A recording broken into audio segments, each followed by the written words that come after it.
सात विधानसभा वाला जिला कटिहार के कदवा से कांग्रेस विधायक डॉक्टर शकील अहमद खान ने कटिहार के अतिथि भवन में प्रेस वार्ता कर बीजेपी जमकर बरसे।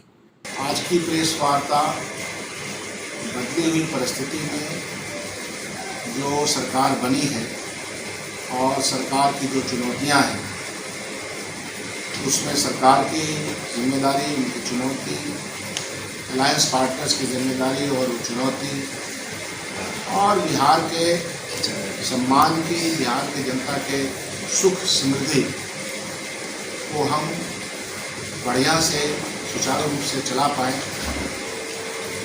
एक तो हमारे प्रेस कॉन्फ्रेंस का एक भाग तो ये है और दूसरा भाग ये है कि भारतीय जनता पार्टी में ऐसा लग रहा है कि मोरालिटी का सारा प्रश्न उनके ही पक्ष में जाता है, जबकि बात ऐसी नहीं है।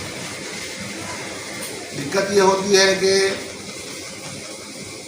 हमने देखा है पिछले 10 सालों में, इस काल में, कि अगर एजेंसी सीबीआई के द्वारा, ईडी के द्वारा या किसी भी जनता के समक्ष भी किसी का भ्रष्टाचार उजागर हुआ और ईडी भी वहाँ गई, सीबीआई भी वहाँ गई, जांच की प्रक्रिया हुई, लेकिन वह व्यक्ति जब भारतीय जनता पार्टी को ज्वाइन कर लेता है तो ऐसा लगता है कि वॉशर मशीन में धूल करके एकदम साफ सुथरा शफाफ निकल के आता है। ऐसी मिसालें इस देश में मिल रही हैं। दूसरा ये कि सरकार जो बन जाती है, चुनी हुई सरकार जो सरकार बन जाती है अपने नंबर के आधार पर, उसमें तोड़ फोड़ करने की उनकी आदत मणिपुर से लेके, गोवा से लेके, महाराष्ट्र से लेकर 2015 का इतिहास आपके और हमारे सामने है।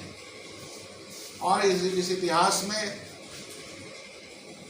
भारतीय जनता पार्टी को जोड़ करके जब हमारे आज के मुख्यमंत्री ने सरकार बनाई तो उस वक्त माननीय हमारे सुशील मोदी जी का बयान मुझको अच्छी तरह याद है विधानसभा के अंदर, और उन्होंने उद्धरण किया था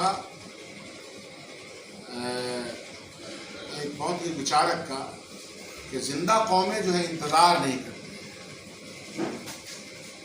तो जब उनका चल रहा था मामला तो वो कौमें जिंदा थी जो इंतजार नहीं करके सरकार बना रही थी, और वो एब्सोल्यूट से ज़्यादा नंबर्स की सरकार है, तो उनको अपना वक्तव्य वही याद रखना चाहिए सुशील मोदी जी को। सुशील मोदी जी को यह भी याद रखना चाहिए कि उनके मैनिफेस्टो में, भारतीय जनता पार्टी के मैनिफेस्टो में, जनता दल यू के मैनिफेस्टो में नहीं, भारतीय जनता पार्टी के मैनिफेस्टो में 19 लाख नौकरी देने की बात कही गई है, लिखित प्रमाण है। तो 2 साल क्या वो पकड़ा चल रहे थे सुशील जी माननीय प्रधानमंत्री जी के साथ, क्या कर रहे थे? तो इसलिए शीशे के मकान में रहने वाले अपने हाथों में पत्थर न लें, और जब आप किसी पर उंगली उठाते हैं तो 4 उंगली आपकी तरफ दर्शाती है, आपको यह एहसास दिलाती है कि तुम कहाँ खड़े हो। भारतीय जनता पार्टी और सुशील मोदी जी से नैतिकता का कोई प्रमाण पत्र इस अलायंस को नहीं चाहिए। नैतिकता का प्रमाण पत्र वो न दें,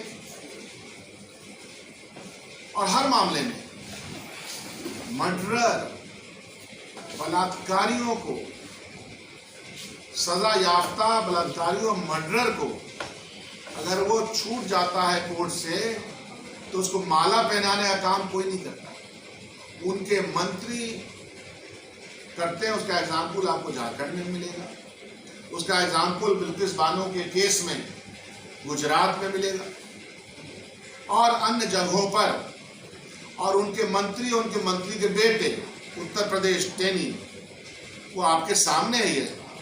तो इसलिए नैतिकता का प्रमाण पत्र भारतीय जनता ना कहे तो बेहतर है। कांग्रेस पार्टी या समाजवादी विचारधारा से जुड़े हुए लोग राष्ट्रीय स्वाधीनता संग्राम के आंदोलन में अंग्रेजों से माफी नहीं मांग रहे थे और न मुखबरी कर रहे थे और न तिरंगे के खिलाफ बोल रहे थे। उनके रेजोल्यूशंस हैं जो उनके ही पत्रों में छपे हैं, उनके ही अखबारों में और ऑर्गेनाइजर में और 5 जन में छपे हुए उनके वक्तव्य हम सब लोगों को याद है। तो इसलिए माननीय सुशील जी, नैतिकता का कोई पार्ट इस अलायंस को न पढ़ाए। रहा सवाल तो ये पहला अंश जो मैंने कहा था कि यह जिम्मेदारी, चुनौती भरी जिम्मेदारी माननीय हमारे मुख्यमंत्री नीतीश जी के कंधे पे,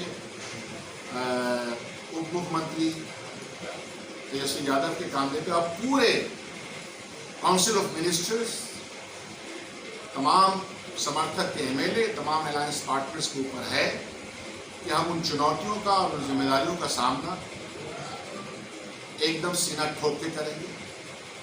हम कभी भी 56 इंच सीना की बात नहीं करते। हम काम करने वाले लोग, बोलने वाले लोग नहीं हैं। हम सिनेमा दिखाने वाले हर रोज नहीं हैं। रोजाना नया सिनेमा, नया डायलॉग आ गया। 2 करोड़ का डायलॉग भी हम लोग को याद है।